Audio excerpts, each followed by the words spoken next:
एक दिन वीरू अपने कुछ दोस्तों के साथ बैठा गपशप कर रहा था कि अचानक उसके कानों में एक आवाज़ सुनाई दी कि भैया जी, चौधरी साहब का घर किस तरफ है। वीरू ने सब कुछ जानते हुए भी उस आदमी को बिल्कुल उल्टी तरफ जाने के लिए कह दिया। पास बैठे हुए उसके एक दोस्त ने कहा कि इस सज्जन ने तुम्हारा क्या बिगाड़ा था जो तुमने इसे सीधा रास्ता बताने की बजाय उसे उल्टी तरफ भेज दिया है। अब वो ना जाने कितनी देर इधर उधर भटक कर परेशान तो होगा, साथ में उसका कितना कीमती समय भी बर्बाद हो जाएगा। वीरू ने कहा कि जिंदगी में मज़े लेने हैं तो यह सब कुछ तो करना ही पड़ता है। वैसे तू फिक्र मत कर, अभी जब वो कुछ देर घूम फिर कर इधर आएगा तो फिर उसे सही रास्ता समझा देंगे।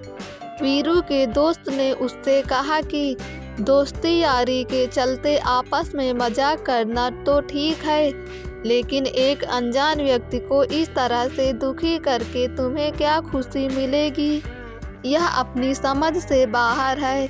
वीरू ने उसकी बात का जवाब मस्खरी में देते हुए कहा कि लगता है तुमने बुजुर्गों की वो बात नहीं सुनी जिसमें अक्सर वो समझाते हैं कि 4 दिन की जिंदगी है, इसे हंसते खेलते गुजारो। वीरू के दोस्त ने कहा कि चलो यदि तुम्हारी बात मान ली जाए कि जिंदगी 4 दिन की है तो फिर एक बात बताओ कि हमारे क्रिकेट के खिलाड़ी टेस्ट मैच 5 दिन का क्यों खेलते हैं। वीरू ने उससे कहा कि शक्ल से तो तू बड़ा ही ढीला ढाला सा लगता है, लेकिन यह बात तो तूने बहुत कमाल की कही है। भाई, इस बात पर तो अच्छे से गौर करना पड़ेगा कि यदि सच में ज़िंदगी 4 दिन की है तो खिलाड़ी टेस्ट मैच 5 दिन कैसे खेल सकते हैं। वीरू को गहरी सोच में डूबे देख उसके दोस्त ने कहा कि इससे कोई फर्क नहीं पड़ता कि आपकी ज़िंदगी कितनी लंबी या छोटी है, हमें तो सिर्फ इस बात का ख्याल रखना चाहिए कि समय ही हमारे जीवन का असली और एकमात्र सिक्का है। अब हमें ही यह तय करना है कि हम इसे कितना संभाल पाते हैं। यदि इसे संभालने में जरा सी भी चूक हो जाए तो दूसरे लोग इसे खर्च करके ख़त्म कर देते हैं। वीरू ने कहा कि तू तो अच्छे से जानता है कि मुझे तुम्हारी यह ज्ञान ध्यान की बातें जरा कम ही समझ आती हैं। अगर हो सके तो इसे सीधी सादी भाषा में कह दे कि तू आखिर कहना क्या चाहता है। वीरू के दोस्त ने उससे कहा कि अगर यह बात है तो मैं तुम्हें यह सारा किस्सा एक कहानी के माध्यम से बताता हूँ। एक बार एक गांव में बहुत ही गरीब किसान रहता था। एक दिन एक स्वामी जी वहां से निकले तो उनकी नज़र उस गरीब और लाचार किसान पर पड़ी। गरीबी से फटे हाल में उसे रहते देखकर स्वामी जी को उसकी हालत पर बहुत तरस आया। उन्होंने अपने झोले से लोहे को सोना बनाने वाला पारस उसे देते हुए उससे कहा कि आज से अगले 7 दिन तक वो जिस भी लोहे की चीज़ को इस पारस से छुएगा वो सोने की बन जाएगी। इससे तुम्हारी गरीबी हमेशा हमेशा के लिए ख़त्म हो जाएगी। इतना कहकर स्वामी जी वहाँ से चले गए। गरीब किसान ने यह सारा किस्सा अपनी पत्नी को सुनाया। किसान की पत्नी ने कहा कि हम अपने गांव में ऐसा कुछ भी नहीं कर सकते, क्योंकि यदि यहाँ के लोगों को इस रहस्य के बारे में मालूम हो गया तो वो हमें जान से मार देंगे। तुम ऐसा करो कि गांव से दूर दूसरे शहर में जाकर खूब सारा लोहा खरीद कर उसे सोने में बदल कर बेच दो। इसे उधेड़ बुन में इस किसान ने 2 से 3 दिन निकाल दिए। फिर एक दिन हिम्मत करके वो शहर में लोहा खरीदने के लिए निकल पड़ा।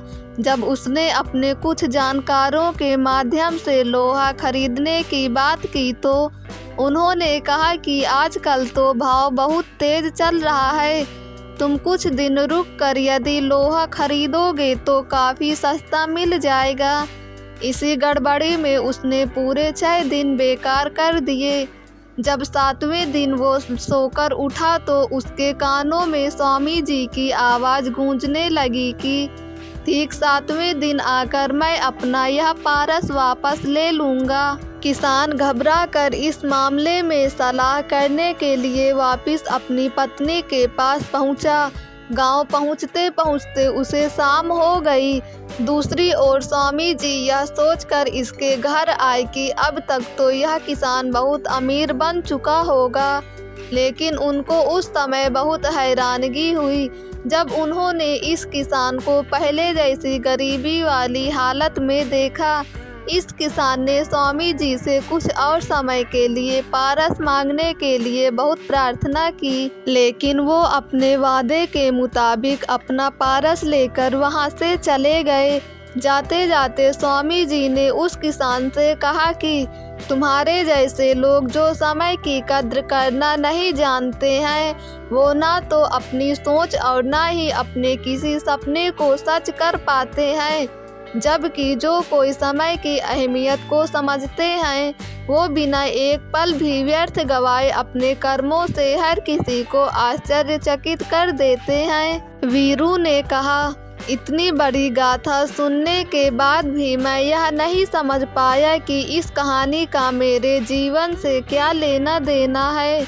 अब उसके दोस्त ने कहा कि मुझे इसी बात का अफसोस है कि तू सब कुछ जानते हुए भी जिंदगी को एक मजाक से अधिक कुछ नहीं समझता।